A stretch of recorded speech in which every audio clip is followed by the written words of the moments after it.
Hi, in this video we'll talk about tummy time. Since premature infants are at heightened risk for motor delays, tummy time can help build those necessary skills foundational for things like crawling and walking. Let's first look at why tummy time is so important.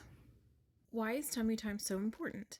Tummy time helps to develop and strengthen muscles in the neck, shoulders, arms, and trunk, and improves motor skills by allowing your baby to practice lifting up their head, lifting up and turning their head, moving their legs, and pushing up with their arms.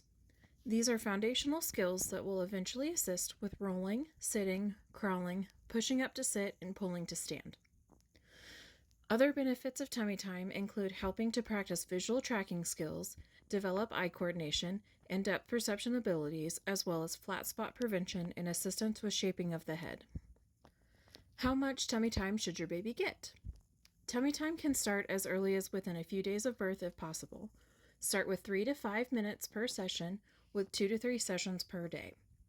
As your baby grows stronger and can tolerate tummy time well, you can increase the time, demand, and duration as you feel appropriate.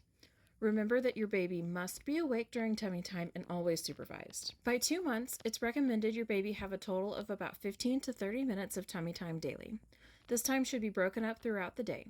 Remember to account for prematurity if your baby was born before 37 weeks. An example of this is in the range of motion and movement exercise video, or you can check out the link in the caption below. By now, I'm sure you're asking yourself, when and how do I do tummy time? Tummy time doesn't have to be a separate activity.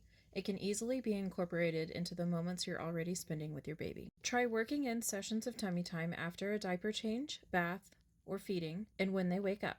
It's a simple way to build it into your daily routine while caring for your little one. Begin by laying in a supported and reclined position with the baby on its tummy on your chest, as shown in the picture on the left. This provides warmth, comfort, and security for your baby, similar to skin or kangaroo care. You can also do tummy time on your lap with support to their head. Just make sure to keep their head aligned with their body, as shown in the picture on the right. Over time, you can transition to completing tummy time on the floor. Make sure the floor is clean and use a nap mat or a blanket underneath the baby. You may also want to consider what clothes your infant is wearing. Often simply being dressed in a onesie or just a diaper, if the room temperature permits, is perfect. This allows your baby to explore the world around them with their whole body in tummy time. You can also use things with different textures to further encourage your baby to explore their sensory environment. Examples could be a cotton baby blanket, a soft towel, and a sheet. If you're lying in front of the baby as shown in the picture, be sure to make eye contact, use exaggerated expressions, and animated tones. While on the floor, if your infant is having trouble maintaining balance on their arms, you can place a rolled up towel underneath their arms at the nipple line to help prop them up. Items shown here are examples of toys to use during tummy time.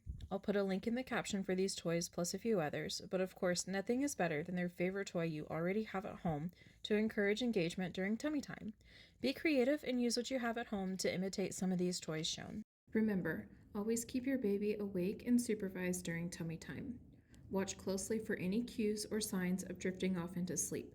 If you're not in direct eye line of their face because their face is turned right or left, you can use a small mirror or a front-facing camera on a smartphone to view their face for these signals. If your baby falls asleep, be sure to place them in their designated sleeping space on their back. The phrase to keep in mind is back to sleep and tummy to play. If tummy time is not being tolerated well, you can also try the side lying position. Place your baby on a blanket on their side. If needed, prop their back up against a rolled up towel for support. If their head needs support, place a small folded washcloth underneath their head. Both of baby's arms should be in front of them, and you should bring their legs forward at the hips and bend their knees to make them more comfortable. While supporting them in this position, you can encourage siblings to assist with tummy time for further interaction and bonding while the baby is on the floor. If you're having issues with tummy time, or you're just looking for some peer-to-peer interaction for you and your baby, look for local resources in your area for parenting groups, as some offer group classes to assist with tummy time and other ways to engage with your baby. If you have any concerns, talk with your pediatrician. In some cases, a referral to physical therapy is recommended to assist with tight muscles of the neck or shaping of the head. Your pediatrician can help decide if this is necessary.